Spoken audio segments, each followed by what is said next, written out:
ഉപ്പാ, അല്ലാഹു എന്താണോ നിങ്ങളോട് പറയുന്നത് അത് ചെയ്തേക്കിനുപ്പാ, ഞാൻ ക്ഷമിച്ചുകൊള്ളാം.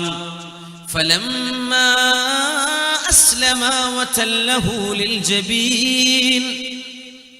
മിനായിലൂടെ പോകുമ്പോൾ കാണാൻ പറ്റും, ഇന്ന് മക്കയിൽ ചെന്നാൽ മിനായിലൂടെ കടന്നു പോകുമ്പോൾ ഇടത് ഭാഗത്തൊരു മലയുടെ മുകളിൽ ഒരു ചെറിയ കൊച്ചു മിനാരം പോലെ അടയാളപ്പെടുത്തിയിട്ടുണ്ട്, അല്ലേ? കണ്ടിട്ടുണ്ടാവും. ഇസ്മായിൽ നബി ഇറക്കം കിടത്തിയ സ്ഥലം. തിരിച്ചു കടത്തിയപ്പോ വനാദൈനാഹു അയ്യാ ഇബ്രാഹീം, അല്ലാഹു വിളിച്ചു പറഞ്ഞു, ഇബ്രാഹീമേ, ഖദ് സദ്ദഖത റുയാ, നിങ്ങൾക്ക് സ്വപ്നമായി തന്ന ദിവ്യബോധനം നിങ്ങൾ സത്യസന്ധമായി പുലർത്തിയിരിക്കുന്നു. ഇന്നാ കദാലിക നജ്സിൽ മുഹ്സിനീൻ, നല്ല ഒരു ഉപ്പയും നല്ലൊരു മോനുമാണ് നിങ്ങൾ. നിങ്ങൾക്ക് ഞാൻ, അല്ലാഹു പറയുന്നു, നിങ്ങൾക്ക് ഞാൻ ഇഹ്സാൻ പകരമായി നൽകുന്നു, നിങ്ങൾക്ക് ഞാൻ പ്രതിഫലം നൽകുന്നു. വല്ലാത്തൊരു ഭാഗ്യമാണ്. യ ഫൈസാന നസർതാ, യ ഫൈസാന നസർതാ യാ മക്തബ് കി കറാമത്ത് थी, सिखाया किसने इस्माइल को आदाब फर्जंदी. ये फैजान नजर था. ഇതൊരു ദിവ്യ കടാക്ഷമായിരുന്നു, ഇതൊരു ദിവ്യ നോട്ടമായിരുന്നു. യാ മക്തബ് കി കറാമത്തി, അതല്ല ഇസ്മായിൽ നബി പഠിച്ച കൊച്ചു മദ്രസയുടെ കറാമത്താണോ? ആരാണ് ഈ മോന് ഇങ്ങനെ അനുസരണം പഠിപ്പിച്ചത്? സിഖായ കിസ്നെ ഇസ്മായിലു കോ ആദാബ് ഫർസന്ദി. ഇഖ്ബാൽ അത്ഭുതപ്പെട്ടുകൊണ്ട് ചോദിക്കുകയാണ്, ഇത് വല്ലാത്തൊരു കറാമത്ത് തന്നെയല്ലേ? ഇസ്മായിൽ പോയ മദ്രസയുടെ എന്ത് മദ്രസ? എവിടെ പോയി? ഇല്ലല്ലോ, മദ്രസയിൽ പോയില്ലല്ലോ.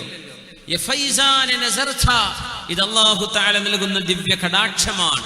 നമ്മളൊക്കെ ദ്വാരക്കണം മക്കളിൽ നിന്ന് ആ ഒരു നന്മയുണ്ടാവാൻ. റബ്ബനാ ഹബ് ലനാ മിൻ അസ്വാജിനാ വദുർരിയാതിനാ ഖുർറത അയുനി വജഅൽനാ ലിൽമുത്തഖീന ഇമാമാ. അല്ലാഹുവേ, എൻ്റെ ഭാര്യയിൽ, എൻ്റെ മക്കളിൽ, അല്ലാഹുവേ, എൻ്റെ സന്തതികളിൽ, എൻ്റെ ഇണയിൽ നീ കൺകുളിർമയെ നൽകണമേ.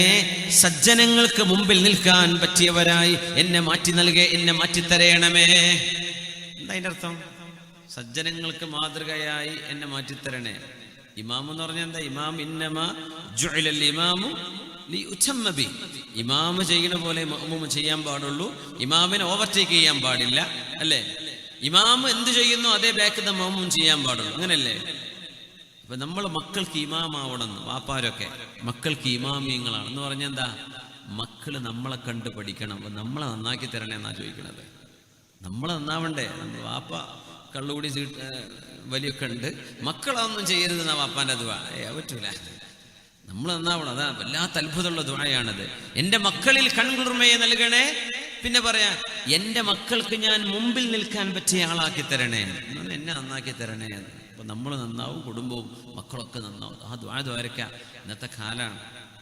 പണ്ടൊക്കെ ഓവുപാലത്തും ഇരിക്കുന്ന കുട്ടികളെ നോക്കിയിട്ട് പറയാൻ പറ്റും ഇത് കച്ചറ കുട്ടികളാണ്. ഇന്ന് അവരെ ഓവുപാലത്തൊന്നും കാണാൻ കിട്ടുന്നില്ല. ഓല് മൊബൈലും പിടിച്ച് കറങ്ങുകയാണ്. എവിടേക്കാ വരുന്നത്, ആരൊക്കെയാ ചങ്ങാതിമാര്, എന്തൊക്കെയാണ് അവരുടെ ലോകം, പിടുത്തം കിട്ടൂല ആർക്കും. എല്ലാവരും മൊബൈൽ മേല, ഉസ്താദ്മാർ മൊബൈൽ മേലാണ്, ഖത്തീബ്മാർ മൊബൈൽ മേലാണ്, വേദവരണുള്ള മൊബൈൽ മേലാണ്, മുത്തഅല്ലിമീങ്ങൾ മൊബൈൽ കിതാബിൻ്റെ ഉള്ളിൽ അടിയിൽ വെച്ചിട്ട് കാണുകയാണ്. എന്തൊരു കാലം, യാ അല്ലാഹ്. പിന്നെ സാധാരണക്കാരുടെ കാര്യം പറയണോ? വജഅൽനാ ലിൽമുത്തഖീന ഇമാമ. അല്ലാഹുവിനോട് ദ്വാരക്കന്നെ, ഉമ്മയും വാപ്പിയിരുന്നിട്ട് ദ്വാരക്കുക, മക്കൾ ദ്വാരക്കുക, നമ്മളൊക്കെ ദുആ ചെയ്യുക. അല്ലാഹു മക്കളിൽ കൺകുളിർമയെ നൽകട്ടെ. തുൽഖ് ഇബ്നു ഹബീബ് റളിയല്ലാഹു അൻഹു ഉമ്മ താഴെ ഇരിക്കുമ്പോൾ മീതെയുള്ള റൂമിലേക്ക് പോകുമായിരുന്നില്ലത്രേ. തുൽഖ് ഇബ്നു ഹബീബ് റഹ്മത്തുള്ളാഹി അലൈഹി. മേലെ റൂമുണ്ട്, ഉമ്മയുടെ റൂമിന്റെ നേരെ മീതെ മകൻ റൂം വെക്കൂല. മകൻ മാറ്, ഉമ്മ എന്റെ താഴെയല്ലേ. മാതാപിതാക്കളോട് ചെയ്യുന്ന ചില അദബുകൾ നമുക്ക് ഇൻഷാ അല്ലാഹ് പറയാനുണ്ട്. അതിൽ വരും, ഉമ്മയുടെ ഉപ്പയുടെ മുമ്പിൽ മക്കൾ നടക്കാൻ പാടില്ല. ഉമ്മയും ഉപ്പയും കൂടെ നടക്കുമ്പോ പകൽ സമയങ്ങളിൽ നിർബന്ധമായും, രാത്രി ഒരുപക്ഷെ ഉമ്മാക്കും ഉപ്പാക്കും സംരക്ഷണം നൽകാൻ വേണ്ടി മകൻ മുമ്പിൽ നടന്നേക്കാം. പക്ഷേ പകൽ നിർബന്ധമായും ഉമ്മയെ ഉപ്പയെ ആദരിച്ചുകൊണ്ട് മാതാപിതാക്കളുടെ ബാക്കിലാണ് മക്കൾ നടക്കേണ്ടത്. അങ്ങനെയൊക്കെ നമ്മൾ എവിടെയെങ്കിലും ചെയ്യാറുണ്ടോ? മഹാനായ ഹൈവത്ത് ഇബ്നു ശുറൈഹ് റളിയല്ലാഹു അൻഹു വഹുവ മിൻ കിബാരിൽ ഉലമാ, അലിമീങ്ങളിലെ പ്രഗൽഭനാണ് മഹാൻ. ജനങ്ങളെ മുതഅല്ലിമീങ്ങളെ ഇൽമു പഠിപ്പിക്കാൻ വേണ്ടി മഹാനായ ഹൈവത്ത് ഇബ്നു ശുറൈഹ് തങ്ങൾ ഇരിക്കുമ്പോ, ദർസ് നടത്താൻ വേണ്ടി ഇരിക്കുമ്പോ ഉമ്മ വരും, മോനെ ഖും അൽഖി ശഈറ ലിദ്ദജാജ്, ആ കോഴിക്കുഞ്ഞുങ്ങൾക്ക് തീറ്റിട്ട് കൊടുക്കും മോനെ എന്ന് പറയും. ആരോട്? വലിയ ഉസ്താദിനോട്. ഇപ്പൊ നമ്മളോട് ഉസ്താദ് മുദരിസ്മാരുണ്ടോ, ദർസ് നടക്കാന്ന് വിചാരിക്കുക. ആ ഉസ്താദിനോട് ഉസ്താദിന്റെ ഉമ്മ വന്നിട്ട് പറയാം, മുതഅല്ലിമീങ്ങളൊക്കെ മുമ്പിൽ ഇങ്ങനെ ഇരിക്കുമ്പോഴേ, പിന്നെ ആ കോഴികളൊന്നും തുറന്നു വിട്ടിട്ടില്ലല്ലോ, അങ്ങ് പോയിട്ട് കോഴിയെ തുറന്നു വിട്ടാക്കി എന്ന് പറഞ്ഞാൽ എന്താ അവസ്ഥ? മഹാനായ ഹൈവത്ത് ഇബ്നു ശുറൈഹ് റഹ്മത്തുള്ളാഹി അലൈഹി കിതാബൊക്കെ പൂട്ടി വെച്ചിട്ട് മുതഅല്ലിമീങ്ങളോട് ഇരിക്കട്ടോ, ഉമ്മ പറഞ്ഞത് കേട്ട് വരാം എന്ന് പറഞ്ഞ് കോഴികൾക്ക് ധാന്യമണികൾ ഇട്ട് കൊടുത്തിട്ട് വന്നിരിക്കും. അവിടെ അഹങ്കാരം തോന്നൂല, തോന്നാൻ പാടില്ലല്ലോ. ഇന്ന് ഏറ്റവും വലിയ അപകടം എന്താന്ന് വെച്ചാൽ, മക്കൾക്ക് ഇൽമുണ്ട്, മക്കള് ഭൗതികം പഠിച്ചവർ എഞ്ചിനീയർമാരാണ്, ഡോക്ടർമാരാണ്. വാപ്പയോ? വാപ്പ 4ാം ക്ലാസ്സും 3ാം ക്ലാസ്സൊക്കെ പഠിച്ചിട്ടുള്ളൂ. അപ്പൊ വാപ്പയെ കോൺവൊക്കേഷന് വിളിക്കും, അല്ലേ? എന്താണ് സന്നദ്ധാനം എന്ന് പറയില്ലേ നമ്മള്? അപ്പോൾ മംഗലാപുരത്ത് എനപ്പോയ കോളേജിലേക്ക് പോവാണ് മോനെ, അല്ലെങ്കിൽ PA കോളേജിലേക്ക് പോലെ വേറെ ഏതെങ്കിലും മുള്ളാർ, അല്ലേ? ഫാദർ മുള്ളാർ മെഡിസിൻ പഠിച്ച് കഴിഞ്ഞിരിക്കുകയാണ്, അല്ലെങ്കിൽ വേറെ ഏതെങ്കിലും കോളേജിലെ പോവാ. കൂട്ടുകാരൊക്കെ ചോദിക്കും, ധാരടോ വാപ്പാന്ന് പറയാൻ മടിയുള്ള ചില വല്യന്മാരെ ഇത് വീട്ടിലെ ഡ്രൈവറാന്ന് പറഞ്ഞിട്ടുണ്ട്. സുബ്ഹാനല്ലാഹ്, സ്വന്തം വാപ്പയാണ്. പക്ഷെ എന്താ, വാപ്പാക്ക് അങ്ങനെ വിദ്യാഭ്യാസമൊന്നും ഇല്ലല്ലോ. ഇപ്പോൾ പ്രൊഫസർമാരെ മുമ്പിലൊക്കെ ചെന്ന് പരിചയപ്പെടുത്തുമ്പോൾ ഈ വാപ്പ 4ാം ക്ലാസ് വർത്താനല്ലേ പറയുള്ളൂ എന്ന് വിചാരിച്ചിട്ട്. പക്ഷേ നമ്മളറിയണം, അതെങ്ങാനും ഒരു പിതാവിൻ്റെ മനസ്സിൽ തട്ടി ഒരു വേദനയായി പരിണമിച്ചാൽ ആ ഒരു പാപഭാരം ഈ ലോകത്തുനിന്ന് കഴുകിക്കളയാൻ കഴിയില്ല. നമ്മുടെ വാപ്പ വാപ്പയാണ്. നമ്മുടെ അത്ര ഒരു പക്ഷെ അവർക്ക് അറിഞ്ഞില്ലെന്ന് വരാം. അവരൊക്കെ സാധുക്കളാണ്, സാധാരണക്കാർ. അവർക്കൊന്നും പഠിക്കാൻ പറ്റിയില്ല. അന്ന് കഞ്ഞിവെള്ളം കിട്ടാൻ വേണ്ടി ഓടി നടക്കുകയാണ്, മക്കള് മരിക്കാണ്ടിരിക്കാൻ. ഇന്നല്ലേ ഷവർമയും അൽഫാമും കുഴിമന്തിയൊക്കെ ആയത്.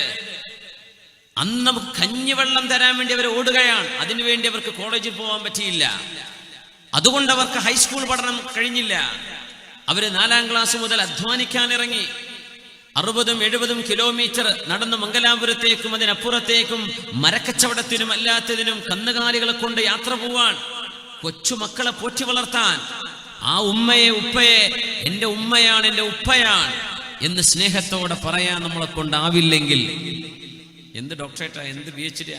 ദഖൽതു സമ്മത ജാഹിലൻ മുതവാദിഅൻ വഖറജ്തു മിൻഹാ ജാഹിലൻ ദുക്തൂറാ. അങ്ങനത്തെ ഡോക്ടറേറ്റാണ് ഇന്നത്തെ കാലം. കോളേജൊക്കെ പോകുമ്പോൾ നല്ല ജാഹിലാണ്, മുതവാദിഅൻ, വിനയമുള്ള ജാഹിലായിട്ടാ കോളേജിൽ പോണത്. ജാഹിലായ ഡോക്ടറേറ്റ് കിട്ടിയിട്ട് അങ്ങോട്ട് വരുന്നത്. ദുക്തൂർ ഡോക്ടറേറ്റ് കിട്ടിയിട്ടുണ്ട്, ആള് ജാഹിലാണ്, ഒന്നും പഠിച്ചിട്ടില്ല. ഇന്നത്തെ പല അവസ്ഥകളും അങ്ങനെയാണ്. ഒരു കവി പറയേണ്ടത്, ഡോക്ടറേറ്റ് എടുത്ത് വരിക എന്ന് പറയുമ്പോൾ നമ്മൾ വിചാരിക്കും ഭയങ്കര ആലിമായിട്ടുണ്ട്, ജാഹിലാണ്. പക്ഷെ ഒരു കാര്യം, പോകുമ്പം വിനയുള്ള ജാഹിലായിരുന്നു, ഇപ്പൊ വരുമ്പോ ഞാൻ ഡോക്ടറാന്നുള്ള വലിയ വമ്പ് പറയുന്ന അഹങ്കാരിയായ ജാഹിലാണ്. ഈ ഒരു വ്യത്യാസം ഉണ്ടായിട്ടുള്ളൂ. ദഖൽതു ഹമ്മത ജാഹിലൻ മുതവാദിഅ വഖറജ്തു മിൻഹാ ജാഹിലൻ ദുക്തൂറാ. അങ്ങനത്തെ ദുക്തൂർമാരാ ലോകത്തുള്ളത്. അള്ളാഹു കാത്തിരക്ഷിക്കട്ടെ. ഉമ്മയെ ഉപ്പയെ തിരിച്ചറിയാൻ കഴിയാത്തവർക്ക് എന്ത് പഠനം, അതെന്ത് ജ്ഞാനം. അതുകൊണ്ട് തന്നെ ആയിരക്കണക്കിന് ശിഷ്യന്മാർ മഹാനായ ഹൈവത്ത് ഇബ്നു ശുറൈഹ് റഹ്മത്തുള്ളാഹി അലൈഹിയുടെ മജ്ലിസിൽ ഇരിക്കുമ്പോ, മോനെ കോഴിക്കുഞ്ഞുങ്ങൾക്ക് ഭക്ഷണം ഇട്ട് കൊടുക്ക്, തീറ്റ ഇട്ട് കൊടുക്ക് എന്ന് തന്റെ പ്രിയപ്പെട്ട മാതാവ് എന്ന് പറയുമ്പോ, ആയിരക്കണക്കിന് വരുന്ന ശിഷ്യഗണങ്ങളോട് മക്കളെ ഒന്ന് ഇരിക്കണം, എൻ്റെ ഉമ്മാക്ക് ഞാൻ ഉത്തരം കൊടുക്കട്ടെ എന്ന് പറഞ്ഞ് കോഴിക്കുഞ്ഞുങ്ങൾക്ക് തീറ്റ ഇട്ട് കൊടുക്കാൻ മഹാനവറുകളുടെ ജ്ഞാനം തടസ്സമായില്ല. ഒന്നും പഠിച്ചിട്ടില്ലാത്ത പ്രിയപ്പെട്ട ഉമ്മയാണത്. ഉമ്മാക്ക് വലുത് കോഴിക്കുഞ്ഞുങ്ങളെ വളർത്തലാണ്. ഈ മുമ്പിലിരിക്കുന്ന ആയിരക്കണക്കിന് കുഞ്ഞുങ്ങൾ ഇനി വരാൻ പോകുന്ന പണ്ഡിതന്മാരാണ്. ഉമ്മാക്ക് അതൊന്നും അറിയില്ല. ഉമ്മാക്ക് വലുത് ആ കന്നുകാലികളും ആടും കോഴിയൊക്കെ തന്നെയാണ്. മോനെ കോഴിക്ക് തീറ്റിട്ട് കൊടുക്കുക. ആരോട്? മഹാനായ ഹൈവത്ത് ഇബ്നു ശുറൈഹ് റഹ്മത്തുള്ളാഹി അലൈഹിയോട്. എഴുന്നേറ്റ് പോകും. ഇതാണ് ജ്ഞാനം, അതാണ് പഠനം എന്ന് പറയുന്നത്, അതാണ് ജ്ഞാനം.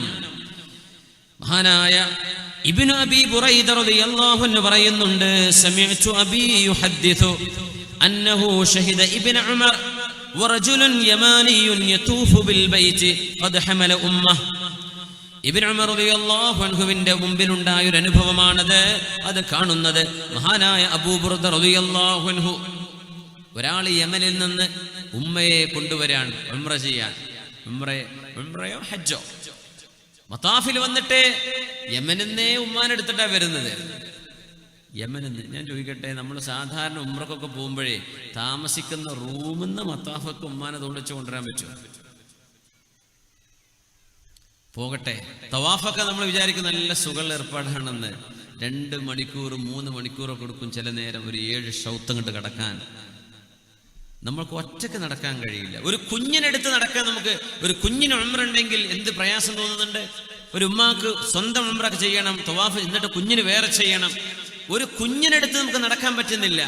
ആ സമയത്താണ് യമനിൽ നിന്ന് ഉമ്മയെ തോളിൽ വെച്ച് വന്ന ഒരാൾ തവാഫ് ഉമ്മയെ തോളിൽ വെച്ചിട്ട് ഉമ്മാക്ക് വേണ്ടി ചെയ്യാൻ. അന്ന് ട്രോളിയോ വീൽ ചെയർ ഒന്നും ഇല്ലല്ലോ. ഉമ്മയെ തോളിൽ വെച്ചിട്ട് സഅയ് ചെയ്യുന്നു. മക്കക്കാരനായ അബ്ദുല്ലാഹി ഇബ്നു ഉമർ റളിയല്ലാഹു അൻഹു അവരെ മുഹാജിറായ സ്വഹാബിയാണ്. തങ്ങളുടെ കാലശേഷം മക്കയിൽ വന്നു. മക്കയിലെ ശുഹദാ എന്ന സ്ഥലത്താണ് ഇബ്നു ഉമർ എന്നവർ അന്ത്യവിശ്രമം കൊള്ളുന്നത്. ആ മഹാൻ എനിക്ക് സിയാറത്ത് ചെയ്യാൻ പറ്റി 2 ആഴ്ച മുമ്പ്.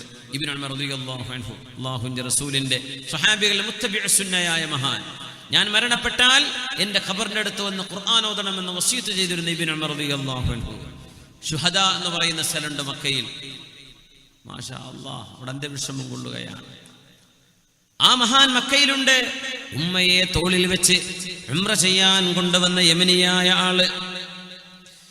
ഇബ്നു ഉമർ അതറാനി ജസൈതുഹാ. ഇബ്നു ഉമറേ, ഞാൻ എൻ്റെ ഉമ്മയോട് ചെയ്യേണ്ട ഉത്തരവാദിത്വം ചെയ്തിട്ടുണ്ടോ? ഇത്രയൊക്കെ പോരെ?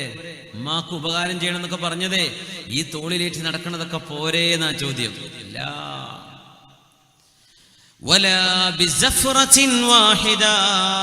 മോനെ, നിന്റെ പ്രസവമായ നേരത്ത് വേദന വരുന്നു പോകുന്നു, വേദന വരുന്നു പോകുന്നു. നീ ഒന്ന് പ്രസവിച്ച് കാണാൻ കൊതിച്ചു നിൽക്കുന്ന നേരത്ത് ആ ഉമ്മയുടെ പ്രസവ വേദനയുടെ ഒരു നേരത്തെ വേദനക്ക് പോലും നീ ഇപ്പൊ ചെയ്തത് പകരമായില്ല. അല്ലാഹു അക്ബർ, അല്ലാഹു അക്ബർ. ഉമ്മയെ ചുമലിൽ കൊണ്ടു നടന്നിട്ട് തവാഫും സഅയും ചെയ്തിട്ട് യമനിൽ നിന്നൊരു നീളം 1000ഓളം കിലോമീറ്റർ യമനിൽ നിന്ന് ഉമ്മയെ തോളിൽ വെച്ച് കൊണ്ടുവന്നിട്ട്